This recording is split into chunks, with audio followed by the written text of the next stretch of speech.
Welcome to Lecture 11.3, in which we will go over RNA and transcription. This is Dr. Kathleen Carico and Dr. Drew Weissman, who both received the Nobel Prize in 2023 for their work on creating mRNA vaccines. mRNA is a crucial step between DNA and proteins, and we will also learn a bit more about two other types of RNA, although there are many more types out there. Our learning objectives for this video are to learn more about the central dogma of molecular biology, explain the main steps of making mRNA through transcription, and describe how mRNA is processed. Remember that the central dogma of molecular biology refers to the process of using DNA to make mRNA and using mRNA to make protein. In the previous two videos, we discussed DNA and the process of replicating DNA. In this video, we will discuss how we use the DNA sequence to obtain the mRNA sequence, and how the mRNA gets processed before it gets exported from the nucleus to the cytoplasm. In the next video, we will cover how we get the amino acid sequence of the protein from the mRNA. Let's review what RNA is. RNA stands for ribonucleic acid. Like DNA, its building blocks are also nucleotides. The main difference between RNA and DNA is the presence of another hydroxyl group at its 2' carbon. This makes it much more reactive than DNA and less stable, which is likely why DNA is used to store genetic information. While RNA also uses the adenine, guanine, and cytosine bases, it uses uracil instead of thymine. Both behave very similarly, and U pairs with A much like T does. Another difference is that RNA is generally single-stranded instead of double-stranded like DNA.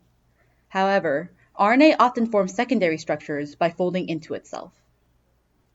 There are many different types of RNA, but we will focus on three. The first is messenger RNA, abbreviated as mRNA. This is RNA that is made using protein encoding genes as a template, and is the RNA that will get recognized by ribosomes during translation. It is synthesized by RNA polymerase II. The second is transfer RNA, abbreviated as tRNA. This is named for being the RNA that transfers amino acids onto a growing polypeptide chain during translation. It is synthesized by RNA polymerase III. The third is ribosomal RNA, which is RNA that forms a complex with ribosomal proteins to make up the ribosome, the protein-making machine. It is generally synthesized by RNA polymerase I, although one of the rRNAs is made by RNA polymerase III. Both tRNA and rRNA are used during translation, so we will talk more about them in the next video. For now, we will focus on mRNA. Again, transcription is the process of creating mRNA using DNA as a template. mRNA is sometimes also referred to as the transcript. Ultimately, mRNA is a temporary copy that is made from DNA and gets degraded when it is no longer needed. This allows the cell to have better control over what genes are expressed in the cell and which genes are not. Like replication, transcription involves forming a complementary strand of mRNA from a template DNA strand, with the mRNA made in the 5' to 3' direction. Here is the same DNA sequence shown in Lecture 11.1, which we will use as our template.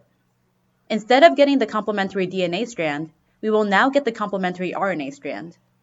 Just like before, the complementary strand will be anti-parallel, so the 5' and 3' ends will be on the opposite side of where they are in the template.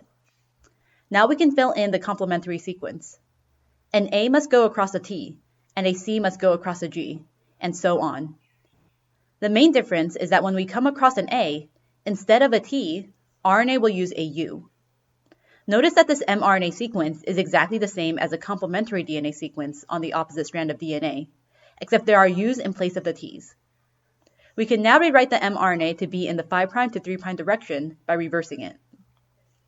Transcription occurs in the nucleus, and like replication, can be split into the 3 stages of initiation, elongation, and termination.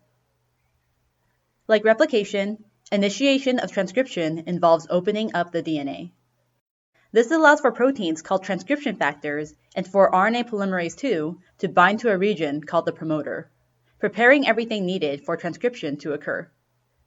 The promoter is a sequence of DNA that is upstream of the transcription start site, abbreviated as TSS. As the name suggests, the transcription start site is where transcription actually starts, and the first nucleotide of mRNA is made. The promoter is what promotes the expression of a gene. Many promoters contain the DNA sequence TATA, and this is called the TATA box. The +1 at the transcription start site means that this is the first nucleotide that will be transcribed.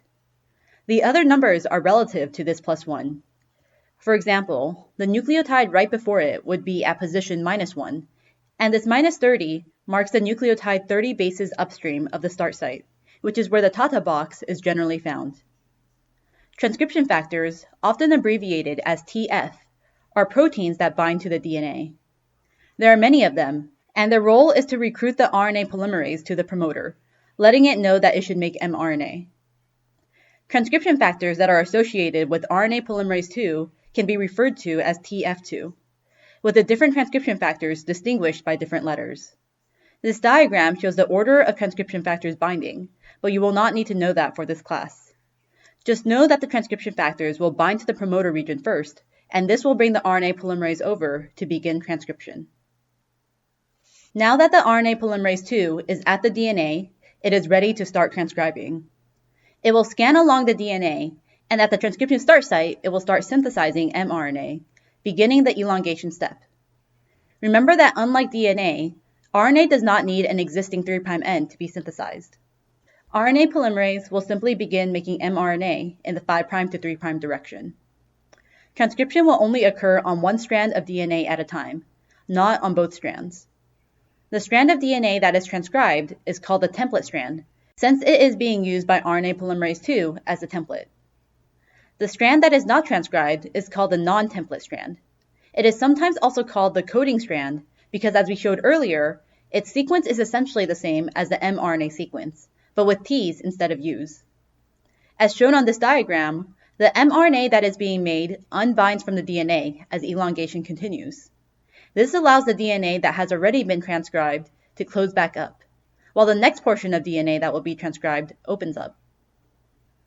Termination of transcription is when the finished mRNA gets released from the DNA, and the RNA polymerase unbinds from the DNA.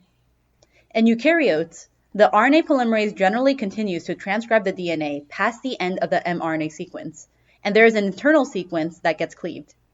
This separates the mRNA from the extra nucleotides and also releases it from the polymerase. In eukaryotes, mRNA needs to be moved from the nucleus to the cytoplasm because that's where the ribosomes that will use the mRNA to perform translation are. However, eukaryotic mRNA needs to undergo some extra processing before the mRNA can leave the nucleus. Generally, these modifications occur simultaneously with transcription. During transcription, after about 20 nucleotides of the mRNA have been synthesized, a GTP is added to the 5' end of the mRNA, and then a methyl group is added to the GTP. This is called the 5' methyl G cap. The cap helps protect the mRNA and prevent it from degrading, and is also important for translation as it helps the translation initiation factors recognize the mRNA so that it gets translated. During termination, after the mRNA sequence is cleaved and released from the polymerase, a poly-A tail is added to the 3' end. The poly-A tail is a long string of adenosines, usually about 100 to 200 of them. It also helps stabilize the mRNA, and is important for allowing the mRNA to be recognized for export out of the nucleus and into the cytoplasm. Another process that must happen is splicing. In eukaryotes, most genes have introns and exons. Introns are non-protein coding sequences in the transcript that get removed and so are not used in translation. Exons are the protein coding parts of the transcript that are actually used for translation.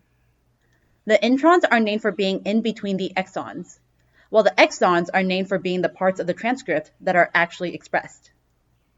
Splicing removes the introns and connects the exons together. One of the advantages of having introns is that if a mutation occurs within the intron, it will generally not affect the final protein product. For some genes, the same initial transcript can be used to produce different exon combinations, changing what the final protein product looks like. In this video, we learned that transcription is the process of using DNA as a template to make a complementary strand of mRNA. During transcription initiation, transcription factors and RNA polymerase II bind to the promoter. The RNA polymerase II synthesizes mRNA in the 5' to 3' direction during transcription elongation. During transcription termination, the transcript gets cleaved and released from RNA polymerase II. Simultaneously, the mRNA is processed so that a 5' methyl G cap is added towards the beginning of transcription and a 3' poly A tail is added towards the end. The mRNA also gets spliced such that the exons are connected together and the introns are removed. In the next video, we will go over the process of translation, in which the mRNA sequence is translated into an amino acid sequence to make proteins. Thanks for watching.